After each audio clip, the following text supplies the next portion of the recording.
안녕하세요. 지분경매로 토지개발업자 되기 저자 조홍서입니다.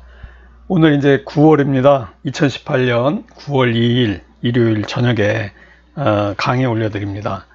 오늘 할 내용은요. 지난주까지는 부당이득금 반환 청구 소송하고 또 내용 증명하고 부동산 가압류 그리고 또 나홀로 소송에 관련된 뭐 인지, 송달료 계산하는 방법 또 전자소송에 대해서 이러한 내용들을 하고 바로 전 시간에는요 전체 부동산 지분 경매로 낙찰받아서요 전체 부동산 100% 매수하는 전략과 공유자 우선 매수 청구권에 대한 내용들을 쭉 살펴봤습니다. 자, 오늘은 공유물 분할 소송하고요 시간이 좀 되면 같은 세트인 부동산 처분금지 가처분에 관련된 내용들을 좀 살펴볼까 합니다. 지금 여기 화면에 보이는 지분경매로 토지개발업자 되기 이 책을 갖고 오늘 이 책의 71페이지를 공부하는 겁니다. 우리가 공유물 분할 소송을 하는 이유는 서로 협의가 되지 않아서 결국은 서로 간의 지분을 환가해라. 그러니까 형식적 경매인 부동산 공유물 분할 청구 소송에서 서로 부동산 경매로 각 지분대로 대금으로 분할해라 라는 이런 판결, 또 토지 같은 경우에는 현물로 서로 지분을 이렇게 분할해라 하는 이러한 소송들을 하기 때문에 우리가 배워야 되는 거예요. 그래서 이 지분경매로 토지개발업자 되기 이 책 71페이지부터 공유물 분할 소송에 대해서 이제 공부해 나가려고 합니다. 우리 지분경매로 토지개발업자 되기 이 공부를 오프라인에서 하고자 하는 분들은요. 우리가 9월 12일 수요일 날 지분경매 실전반 또 5일 날 이렇게 매주 수요일 날 저녁 7시부터 9시까지 실전반 교육이 있어요. 6개월 과정으로. 그래서 요번 지금 오늘 2일이니까요. 금주 같은 경우에는 5일, 12일, 19일, 9월 달에는 이렇게 3번이 있습니다. 연속 과정이고요. 중간에 수시 등록 가능합니다. 26일이 이제 추석 휴무기 때문에 9월 달에는 4번을 해야 되는데 3번 하고 26일, 9월 26일 수요일은 휴무를 할 것 같고요. 또 9월 11일 날 4시 반부터 지분경매 특강이 있습니다. 회비는 3만원이고요. 끝날 때쯤 제가 다시 소개를 드리려고 그래요. 처음 이제 공부하시는 분들이 뒤에까지 안 듣고 앞에만 듣고 그냥 나가시는 분들이 있어서 먼저 좀 소개를 드리는 겁니다. 좀 이해해 주세요. 우리 이렇게 지분경매 특강하고 실전반 모집하니까 010-5967-2768번으로 문의해 주시기 바라겠습니다. 자, 그러면은 우리가 이제 오늘 공부할 부분이 공유물 분할 소송하고 부동산 처분금지 가처분이다. 우리가 먼저 공유물 분할 소송을 하려고 하면요. 여러분들이 먼저 토지대장하고 건축물대장, 그러니까 아파트라든가 다세대 주택 이런 우리가 주거용 건물을 만약에 지분으로 샀을 때는 이런 토지대장, 건축물대장, 이런 등기부등본 이런 것들이 필요합니다. 목적물가액을 산출하기 위해서 토지 공시지가하고 건물 시가표준을 산출해야 되는데요. 여러분 지난번에도 말씀드렸지만 대한법률구조공단에 들어가시면은 소송비용 자동계산이라는 홈페이지 아래쪽에 보면 있습니다. 이곳에 들어가서요. 여기 기타사건 비용계산이라는 요 난이 있어요. 소송비용 자동계산에 기타사건 비용계산하는 난이 있는데 여기에서 우리가 신축 건물의 기준가격 2018년도에 제곱미터당 기준가격이 쭉 나와 있고요. 적용지수, 경과연수별 장가율, 강가산 특례 뭐 이런 내용들이 대한법률구조공단의 소송비용 자동계산 화면에 있고요. 이게 우리가 목적물 가액을 하는데 굉장히 필요한 겁니다. 만약에 여러분들이 이런 데 들어가지 않으시면요. 옛날에는 오프라인에서 이렇게 부동산 시가 표준액표 지금도 대형 서점에서는 팔고 있는데 여러분들이 이 책을 꼭 살 필요는 없으십니다. 전문적으로 이제 소송하시는 분들은 이걸 이제 구매하셔가지고 보기도 하는데, 우리는 그냥 그 대한법률구조공단의 소송비용 자동계산 홈페이지에 들어가셔서요, 이런 란에 건축물 대장하고 토지 대장, 뭐 등기부등본에 있는 내용을 갖고 요 안에다 넣으면 되고요. 여기 항목 보기에 요게 네모난 요 칸들 눌러 주시면 여기에 그 구조지수는 이 아파트 같은 경우에는 어떻게 됐다, 경과년수별 장가율이라는 거는 건물의 그 건축 연도를 여기다가 넣어 가지고요, 그 장가율을 또 계산하는 방법이 있고요. 우리가 그 오프라인 상에서 옛날에는 이런 계산하는 방법들이 원리를 알기 위해서 이제 배우기도 했는데, 지금 그렇게 필요한 부분은 아닌 것 같아요. 그래서 위구용이라 그래서 위치, 화면이 이제 조금 해가지고 좀 덜 보일 텐데, 여러분들이 그 책 교재를 자세히 보시면요, 잘 보입니다. 위치지수, 용도지수, 구조지수들을 이렇게 계산해가지고 좀 복잡하긴 하지만, 요 간단히 설명드리면 대한법률구조공단 소송비용 자동계산란에 들어가시면 되고요. 이 우리가 공유물 분할 소송 외에도 여러분들이 하는 상속, 뭐 지분 계산한다든가, 경매 신청 비용 계산을 한다든가, 보전 사건, 그러니까 가압류 가처분 같은 보전 사건의 비용 계산, 또 본안 사건 인지 및 송달료 계산하는 이러한 것들이 전체가 다 나와 있으니까, 굳이 여러분들이 계산기로 이렇게 만들거나 이러한 가격들을 일부러 계산해서 만들 필요 없고, 그 수고를 덜어주는 것이 하나만 기억하세요. 대한법률구조공단의 소송비용 자동계산이 그 홈페이지에 그 제일 앞에 있다, 이렇게 보시면 됩니다. 이제 그 73페이지로 넘어가서요, 이제 소장의 양식을 좀 보려고 합니다. 이게 지금 공유물 분할 청구의 소고요. 여기 조그맣게 보이지만 대금 분할입니다. 여러분들이 조금 아까 그 소송비용 자동 계산한 이유는 여기에 있는 그 소가를 계산해 내려고 그러는 겁니다. 왜 그러냐, 이 소가를 갖고 결국은 인지를 법원에 내야 되는 겁니다. 인지가 지난번에 부당이득금 반환 청구 소송에서도 제가 설명했듯이, 우리가 그 법원에 우리들이 그 소송을 제기할 때 내는 서비스료다, 이렇게 생각하시면 되고요. 이 송달료는 지금 그 4,700원으로 상승했습니다. 8월 1일부로, 2018년 8월 1일부로. 그래서 송달료 같은 경우에는 지금 공유물 분할 소송을 하게 되면 15회, 만약에 그 타공유자가 1명이고 내가 원고인 경우에는 2인이 되겠죠.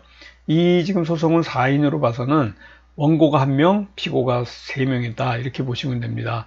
그래서 이 소가를 계산해 가지고요, 이렇게 복잡한 이 식을 아까 여기 화면에 보여드린 요 바로 그 기타 사건, 그래서 여기에 그 공유물 분할 청구 소송에 건물 소가를 내는 산정하는 이런 자동 계산기다, 프로그램이 이미 깔려져 있다. 어디에? 여기 화면에 보시는 것 같죠?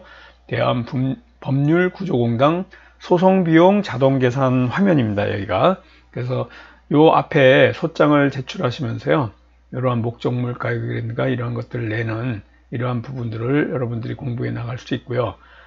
이렇게 앞장으로 보여드린 겁니다. 그 다음에 이제 다음 페이지에 원고 이렇게 쭉 주소하고 전화번호 같은 걸 이렇게 쭉 넣으시고요. 피고 3명이죠. 하나, 둘, 3명. 그래서 아까 송달료 낼 때 3명 곱하기 4,700원 곱하기 3인 곱하기 15회를 한 겁니다. 비용이 꽤 나오죠. 그러면 조금 아까 보시면은 그 송달료가 3,700원인데도 22만 2천원이에요. 그럼 1,000원씩만 더 올랐다 해도 6만원 정도가 더 오른다고 보시면 되니까, 지금 같은 경우에 요즘은 20한 7만원 돈이 된다, 이렇게 보시면 됩니다. 꽤 타 공유자가 많을 때는 공유물 소송을 하게 되면요, 송달료가 인지 때에 비해서 굉장히 높다, 이렇게 보시면 됩니다. 송달료 같은 경우에는 소송이 끝나고 비용이 남았을 때는요, 여러분들이 그 송달 요금을 반환받을 수 있는 계좌를 적어 놓으면 자동으로 계산해서 사용하지 않은 금액은 다시 돌려줍니다. 자, 여기 보시면 청구 취지, 청구 이유라고 있습니다. 우리가 보전 처분 같은 가압류나 가처분 사건을 쓰게 되면요, 여기가 신청 취지, 신청 이유가 되는 거예요. 이 청구 취지는 주문에 나오는 그대로 판결문에 써달라고 하는 그 내용을 여러분들이 여기다가 적어 놓는 거니까 아주 신중하게 잘 써야 되는데, 이런 비율이라든가 이건 이렇게 이거와 같이 이렇게 써주시면 돼요. 별지 목록 기재 부동산을 경매에 붙여 원고에게 18분의 1을, 피고에게 18분의 11을, 피고 2에게 18분의 1을, 피고 3에게는 18분의 2 비율로 배당한다. 그러니까 경매에 붙여서 배당한다는 건 돈으로 나눠 가져라 이 얘기죠. 그래서 소송 비용은 피고들이 부담한다라는 판결을 구합니다. 이 청구 이유, 청구 취지를 여러분들이 잘 보셨다가 이러한 그 내용들을 꼭 신청 취지, 신청 이유라고 가처분 하면서 지우지 않고, 내용이 좀 거의 비슷하거든요. 가처분 신청서나 공유물 분할 청구 소송의 소장이나 비슷합니다. 그래서 여러분들 요거 지우지 않고 쓰게 되면 재판상에서 다시 각하되고 다시 바꿔서 재판을 신청하는, 재신청하는 이런 일도 벌어질 수 있습니다. 그러니까 주의해 주시기 바라겠고요. 청구 이유를 읽어 나가면 우리가 하는 이 공유물 분할 소송에 대한 흐름을 알 수가 있어요. 원고는 피고들의 별지 목록 기재 부동산의 18분의 2 지분에 대해서 중앙지방법원 경매 몇몇 개의 사건 번호 타경, 우리가 그 경매 사건의 사건 부호가 타격이라는 건 아시죠? 기타 경매의 약자입니다. 그 2000 타경 몇 호로 매수 신청해서 매각 허가 결정을 받아 적법한 절차에 따라 잔금을 납부하고 소유권 이전 등기를 마친 진정한 소유자입니다. 원고가 그렇다는 거죠. 경매로 샀다는 얘기를 하는 겁니다. 그러나 원고는 조금 좀 크게 할까요? 화면이 좀 커졌습니다. 네. 그러나 원고는 피고들에게 여러 차례에 걸쳐 별지 목록 부동산의 공유지분 해소 문제에 대해 협의할 것을 요청하였으나 협의가 더 이상 원만하게 진행되지 않아 공유물 분할 청구해소를 제기하기에 이른 것입니다.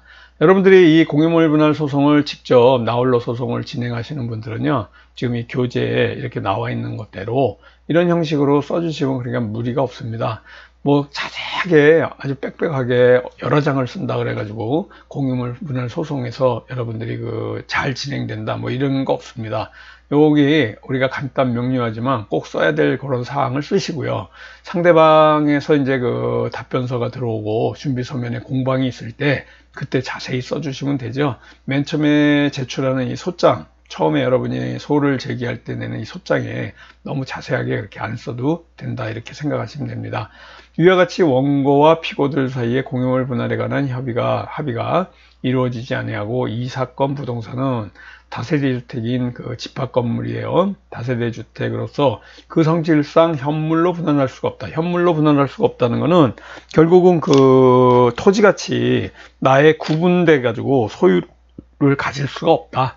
이런 집합 건물 같은 경우엔 따로 예를 들어서 18분의 2만 따로 물리적으로 나의 소유권을 따로 분리해서 이렇게 줄 수가 없기 때문에 분할할 수가 없다. 그래서 별지 목록 기재 부동산을 경매해서 매각 대금을 공유지분 비율에 따라서 분할하는 것이 최선의 방법이라 생각한다. 따라서 원고는 별지 목록 기재 부동산을 경매에 붙여서요, 공유지분에 따라 원고와 피고들에게 배당되도록 돈으로, 금전으로 환가되도록 그래서 공유관계를 해소하기 위해서 이 사건 청구에 이르렀다라는 내용을 이제 적어준 거고요. 이 입증 방법에 부당이득금 반환 청구 소송에서 얘기했듯이 여러분들이 이런 증거 서류라든가 이런 증명 서류를 내실 때는요, 제1호증, 요 갑을 붙이는 거는 원고의 서류라는 이 표시입니다. 그러면 을이라고 내는 거는 피고가 낼 때 본인 타공유자들은 을이라고 내겠죠. 여러분들은 이 순서에 따라서 내시면 됩니다. 갑제 1호증, 내용증명. 제일 먼저 제가 이런 공유물 분할 소송이나 부당이득금 반환 청구 소송을 갖다가 제기하기 전에는 꼭 프로세스 중에 하나가 내용증명 사본을 붙여야 된다. 그러니까 결국은 내용증명을 2회, 두통이라는 건요, 2회를 상대방에게 보냈다. 이렇게 보시면 되죠. 갑제 이유증은 토지대장, 공시지가, 아까 그러니까 그러한 그 금액들 내기 위해 산출하기 위해서 필요한 건데, 최소한 일단은 제출하시는 게 좋고요.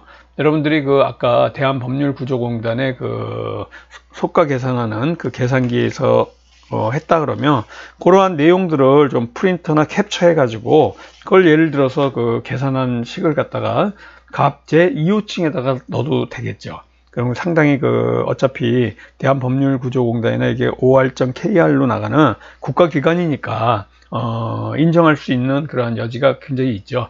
그래서 여러분들이 소송비용 자동 계산해서 나온 거를 캡처해서 갑제 이호증에다 낀다면 요 두 개 요 부분을 생략해도 되지 않을까 이렇게 저는 좀 생각하는데, 뭐 법원마다 차이가 있으니까 그거는 물어보고 하셔도 될 것 같아요. 건축물 대장이 또 나옵니다. 부동산 등기부등본 같은 경우에는 꼭 제출해야 되겠죠. 왜 그러냐면 내 소유가 지분을 갖고 있는지, 타 공유자들이 몇 분의 몇을 갖고 있는지 여기 부동산 등기부등본의 갑부에 이렇게 써 있습니다. 그 내용을 보고 서로 간에 진정한 소유자인지 아닌지를 알 수 있는 거죠. 여기 법인 등기부등본을 낸 경우에요, 저는 그 원고로서 공유분할 청구 소송을 할 때는요, 저 부동산 매매법인 1인 법인으로서 부동산 매매법인으로 운영했기 때문에 개인으로 산 게 아니고요, 이 법인으로 사게 됩니다. 여러분들이 이러한 그 부동산 그 매매 법인을 내거나 지분 경매를 전문적으로 하실 분들은요, 이렇게 실전반에 오셔가지고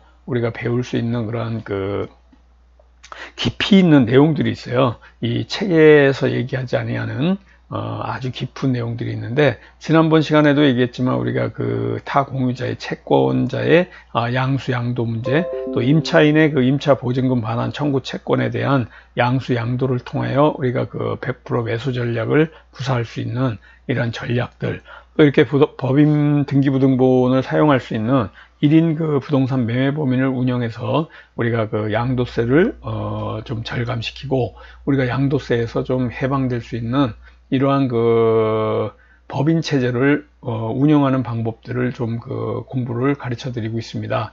이 별지 목록 같은 경우에는요, 부동산 등기부등본에 써 있는 거를 요 형식 그대로 그냥 적어 주시면 돼요. 목적물의 표시, 한동 건물의 표시, 이런 것들이 전부 이런 내용들이 어디에 적혀 있냐면 우리가 그 부동산 등기부등본에 적혀 있으니까 그대로 전유 부분의 건물의 표시도 부동산 등기부등본 표제부에 전부 적혀 있습니다. 표제부 각거 을구가 있다는 건 아시죠? 부동산 등기부등본이 표제부는 이렇게 부동산의 그 내용, 이러한 그 정보들이 쭉 적혀 있고요. 각구에는 소유권에 관련된 사항, 가처분, 가압류에 관련된 사항, 가등기, 뭐 이런 내용들이 좀 들어가 있을 거예요. 그리고 여러분들이 그 소유권에 관련된 내용들이 각구에 있습니다. 을구에는 저당권 같은 이러한 내용들이 쭉 적혀 있으니까 우리가 표제부, 각구, 을구에 대해서는 깊이 있게 얘기 안 하지만 공부를 조금 그 부동산 등기부등본에서 하고자 하시는 분들은요, 인터넷을 통해서 부동산 등기부등본을 한번 공부하고 또 이렇게 보시는 것도 좋겠다, 이렇게 좀 권해드립니다. 대지권의 목적인 토지의 표시, 이것도 부동산 등기부등본에 쭉 써 있고요. 여기에 꼭 마지막에 써야 할 것이 분할할 지분을 여기다가 적어줘야 됩니다. 누구가 몇 분의 몇 얼마를 갖고 있는지에 대한 그런 정보를 여기다 놔줘야 부동산 목록이 이거에 의해서 아까 그 판결문을 적을 때 우리가 여기 다시 한번 볼게요. 청구 취지에 보면 별지 목록 기재 부동산이라고 했죠. 부동산을 이걸 다 쓸 수는 없어요. 너무 이렇게 길기 때문에. 그러니까 별지 목록이라는 걸 따로 만든 겁니다. 여기다가 별지 목록 기재, 이 부동산에 요 비율이 이렇게 돼 있고 어느 대지 몇 프로, 대지권의 비율, 철근 콘크리트조다, 몇 호다, 이러한 그 철근 콘크리트조 평슬래브 지붕 4층 다세대 주택이다. 이러한 내용들을 별지 목록 기재해 주는 겁니다. 별지 목록에 따로 이렇게 길기 때문에. 이런 철근 콘크리트조다, 평슬래브 지붕이다, 이러한 내용들이 아까 우리가 말씀드린 것 같이요, 여기 대한법률구조공단의 이 소송비용 자동 계산 화면에 보시면요, 여기 위치지수, 구조지수, 용도지수라 그래요. 위구용이라고 합니다. 제가 외우기 쉽게 하려고 이런 경우에 뭐 위구용이다 이렇게 외울 수 있게 옛날에 그 오프라인 시절에는 우리가 이걸 외워가지고 막 그 소송도 하고 이랬는데, 이 부분에서 굉장히 어렵게 생각하시고요. 공유물 분할 소송을 이 인지대하고 이런 계산하는 목적물가에 계산하는 것 때문에 굉장히 어려워했는데요. 이젠 제가 이렇게 너무 자세하게 우리가 그 국가기관에 있는 대한법률구조공단의 소송비용 자동 계산을 통해서 이렇게 공부할 수 있는 이런 시간들을 다 자료들을 제공하니까 너무 편합니다.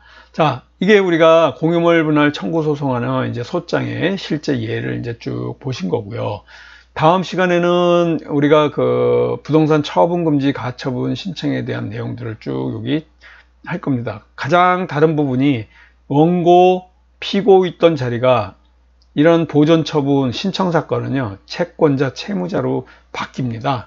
그래서 여기 보시면은 주식회사로 나와 있죠. 그래서 이 원고가 주식회사다, 부동산 매매법인이다 이렇게 보시면 되고요. 앞에 소장을 접수한 후에 바로 부동산 가처분 신청을 한다. 왜? 가처분 신청 먼저 하는 것보다는 우리가 본안 소송을 제기했다는 그 사건 번호를 넣고 부동산 가처분 신청을 순서대로 한다면 우리가 이 인용받기에 굉장히 수월하다 이렇게 보시면 됩니다. 그러니까 부동산 가처분 신청을 먼저 하고 나중에 본안 소송을 할 겁니다 하고 넣는 거 하고요. 부동산 공유물 분할 청구 소송을 냈습니다. 이러한 사건 번호로 지금 접수했으니까 접수 증명원까지 같이 넣어서 부동산 가처분 신청을 하면 긴급성이 요해지기 때문에 이 부동산 가처분이 인용될 확률이 상당히 높아진다 이렇게 보시면 되겠습니다. 오늘 공유물 분할 청구 소송에 대해서 말씀드렸고요. 밴드에 대해서 좀 설명드리려고 그래요. 여러분들이 이렇게 지분경매로 토지개발업자 되기는요, 지분경매 이 교육이 끝나고 나면 이제 토지개발업자 되는 방법, 또 분할형 테크라 그래서 부동산 매매 기술, 또 나무 투자 기술, 농지 연금 투자하는 이 기술들을 복합해 가지고 결합해서 이러한 데 재테크를 할 수 있는 이러한 길들을 실전반에서 여러분들에게 많이 알려드릴 거고요.